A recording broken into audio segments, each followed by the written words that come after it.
Police थाना बहरोड पर आगामी मेलों, उत्सव, होली त्योहारों एवं लोकसभा चुनाव की आदर्श आचार संहिता की पालना के संबंध में सीएलजी सदस्य, ग्राम रक्षक, पुलिस मित्र एवं महिला सुरक्षा सखियों की मीटिंग ली गई, जिसमें एडिशनल एसपी, एसडीएम, सीओ, तहसीलदार, थानाधिकारी बहरोड सदर उपस्थित रहे, जिन्होंने आदर्श आचार संहिता की पालना के संबंध में आगामी मेलों, त्योहारों में शांति बनाए रखने और सिविजन मोबाइल ऐप डाउनलोड करवाया गया। इसके साथ ही ऐप की जानकारी भी दी गई। एडिशनल ने बाजारों में फ्लैग मार्च भी निकाला। आज थाना बहरोड पे मेरी अध्यक्षता में और एसडीएम साहब की अध्यक्षता में सीओ साहब, तहसीलदार साहब, थानाधिकारी हमारे सदर बहरोड, इनके सानिध्य में सभी सीएलजी मेंबर्स, सुरक्षा सखियाँ, मित्रों की जो है मीटिंग ली गई थी।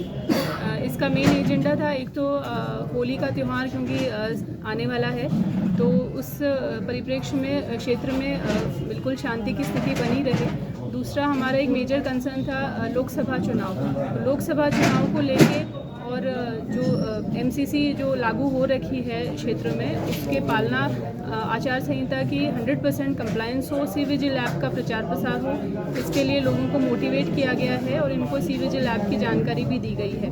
और अभी बहरोड क्षेत्र के जितने क्रिटिकल गांव हैं उन पे फ्लैग मार्च भी की जाएगी हमारे द्वारा।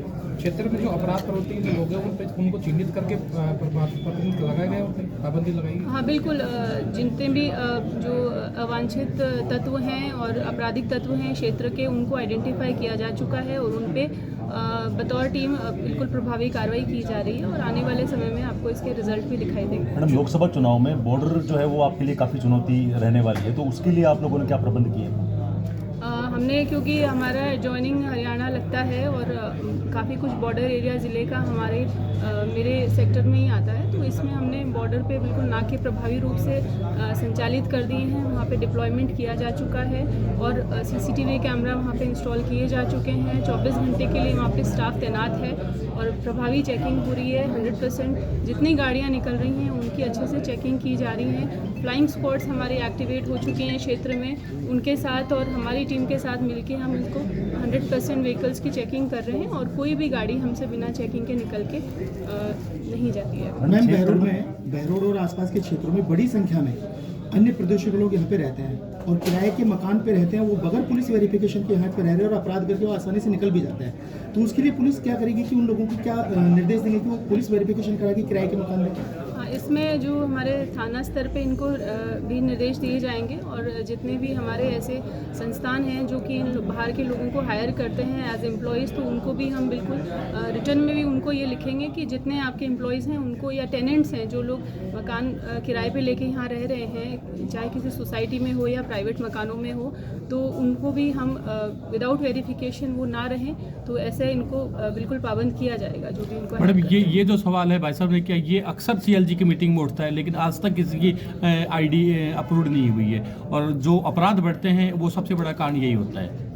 बिल्कुल, क्योंकि यहाँ पे बहुत फ्लोटिंग पॉपुलेशन है। ये जो इसकी स्ट्रैटेजिकली ये हमारा एरिया ऐसे लोकेटेड है जहाँ पे फ्लोटिंग पॉपुलेशन बहुत ज़्यादा है। तो जो भी फैक्ट्रीज़ में, कंपनीज़ में, इंडस्ट्रियल जोन है यहाँ पे, तो जो लोग वैसे काम करते हैं वो लोग तो लगभग सभी लोग वेरीफाइड होते ही हैं। पर उनके अलावा भी जैसे जो टेनेंट्स रह रहे हैं या जो पढ़ाई करने के लिए लोग आए हुए हैं और किसी प्रयोजन से क्षेत्र में आए हुए हैं, उनको भी हम बिल्कुल टच करेंगे और इसको भी हम एक टारगेट बेस्ड हम इसमें काम करेंगे, बिल्कुल अप्रोच बना के। मैडम, कल हाईवे समिति यहाँ बड़े स्तर पे देह व्यापार होता है, जो कि रात को यहाँ एक अलग दुनिया बसती है, क्या उन पे कार्रवाई होगी? हाँ बिल्कुल, मैंने जैसा कि, और आज हमारा सीएलजी मीटिंग बुलाने का भी उद्देश्य यही था, क्योंकि हमारी पूरी टीम नई है, तो हम लोग यही चाह रहे थे कि लोगों से और जो आपके मीडिया बंधु हैं उनसे रूबरू हों और उनसे हमें फीडबैक मिले एरिया के बारे में और यहाँ के क्राइम के बारे में। बहुत कुछ तो हमने क्राइम को समझ लिया है, पैटर्न को हमने समझ लिया है, पर जो बहुत कुछ ऐसी चीज़ें हैं जो एक ढके हुए रूप में होती हैं और क्राइम की श्रेणी में ही आती हैं, पर वो बहुत विजिबल रूप से इतना एरिया में दिखाई नहीं देती हैं। तो उनके बारे में हमारा यही था कि क्योंकि हमारी महिलाएं भी थी, हमारे जो बुज़ुर्ग लोग थे वो भी थे मीटिंग के अंदर, और सारे सीएलजी मेंबर्स थे जो अलग अलग गांवों से आए हुए थे हमारे। तो उनसे सबसे जो फीडबैक मिला है और उनसे जो भी समस्याएं उनकी हमने सुनी है, उन पे बिल्कुल एक्शन होगा, चाहे वो ट्रैफिक से रिलेटेड हो, देह व्यापार हो, उनकी छोटी से छोटी समस्या, बड़ी से बड़ी समस्या, सारी समस्याएं हमारी समस्याएं, और हम उनका निराकरण भी मैडम, करेंगे। कल भरतपुर में एरिया डोमिनेशन कार्रवाई के तहत 1100